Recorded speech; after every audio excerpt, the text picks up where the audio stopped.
So, eto mga sangkay, meron po tayo ngayong breaking news. A-attend si VP Sara daw sa impeachment trial ngayong araw.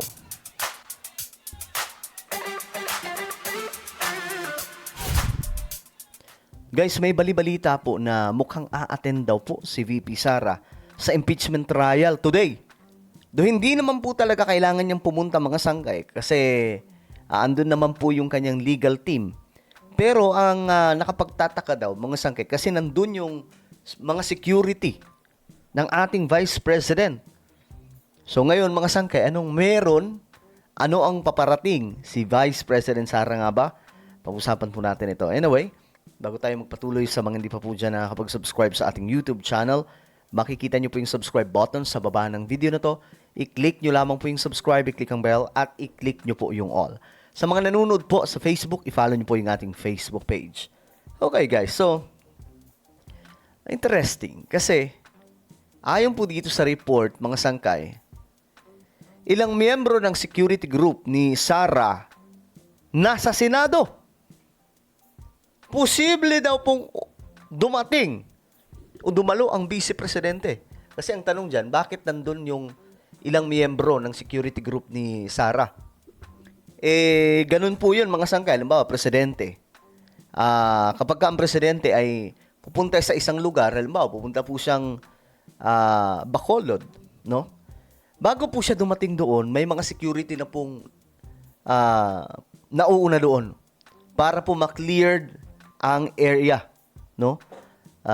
Para po masigurado na safety yung perimeter mga sangkay ng dadatingan ng mataas na opisyal. So ganoon din po kay VP Sara. Ngayon, may mga nauna na daw po doon mga security group. Ngayon, sino yung paparating? Si Sara ba? Kasi nakaraan pa po mga sangkay o kahapon nananawagan nga po sila na dumalo daw po si VP Sara. Kaya nga lang, hindi naman po talaga kailangan mga sangkay na dumalo ang ating Vice Presidente, no? Ang mahalaga lang po doon ay naroon yung kanyang buong legal team, which is nandoon naman po mga sangkay yung buong puwersa. Ngayon, okay, bago natin tingnan to mga sangkay, tingnan po muna natin to kasi si Sara daw po ay bumisita kay Marcoleta sa PNP General Hospital. Tingnan po natin.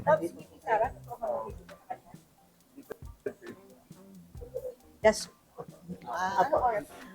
Mga 7:30 po nandito po si So 7:30 pumunta doon si VP Sara. Vice President Duterte, and then mga 8:30 po umalis na siya. Okay po ni Senator Marcoleta.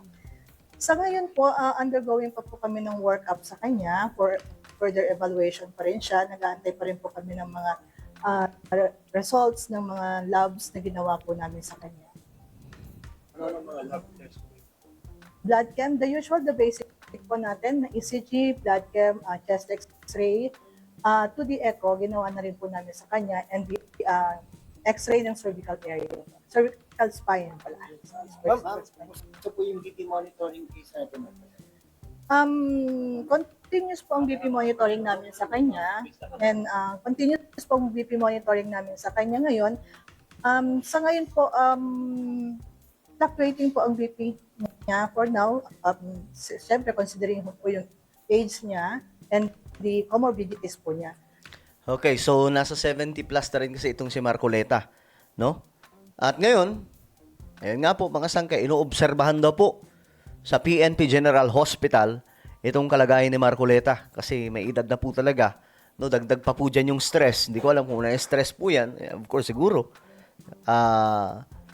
Ngayon, diretso po tayo kasi ito po, posible daw pong dumalo si VP Sara dito sa impeachment trial kasi nga po biglang dumating yung mga security guard ng ating Vice President.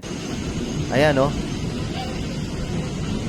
Ilang miyembro, ito po yon mga sangkay, mga ilang miyembro po yan ng security group ng Vice President. So mukhang may darating nga po.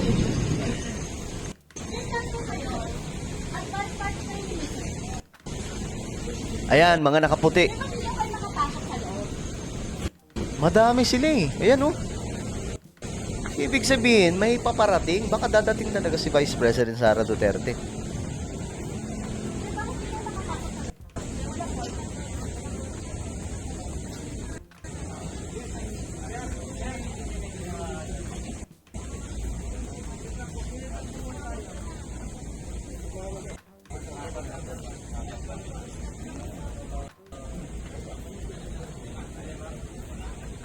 Okay. So papasok sila sa loob. Tingnan natin kung makakapasok sila. So parang inaano nila mga sangkay. Kini-clear nila yung buong paligid, no? Ayan po, advance party po yan eh. Ayan na, pumasok po sa loob. So ibig sabihin mga sangkay, mukhang totoo nga pong dadating ang Vice President. Ayan po, daming medyang nag-aabang.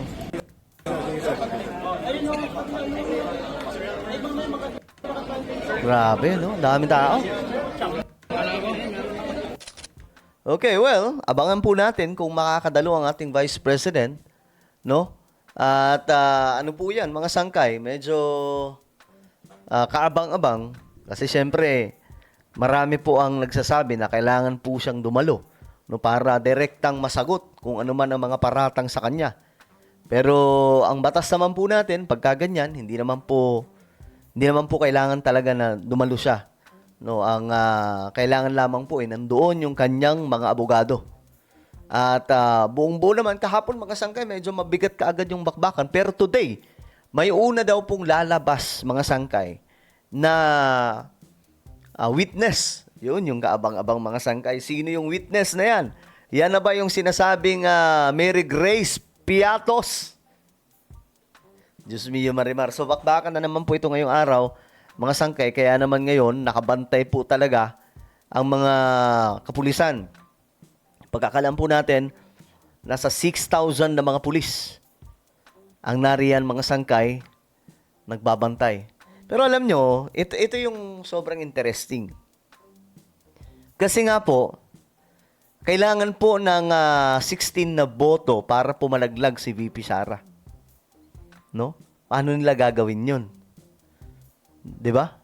Sa botohan pa lamang po sa kahapon mga sangkay, no?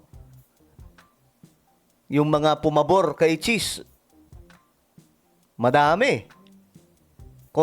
Madami din mga sangkay yung pumabor kay Cheese. Pero yung mga hindi pumabor, marami-rami din. So, kukulangin po talaga. Kung halimbawa, botohan na po laban po kay Sara.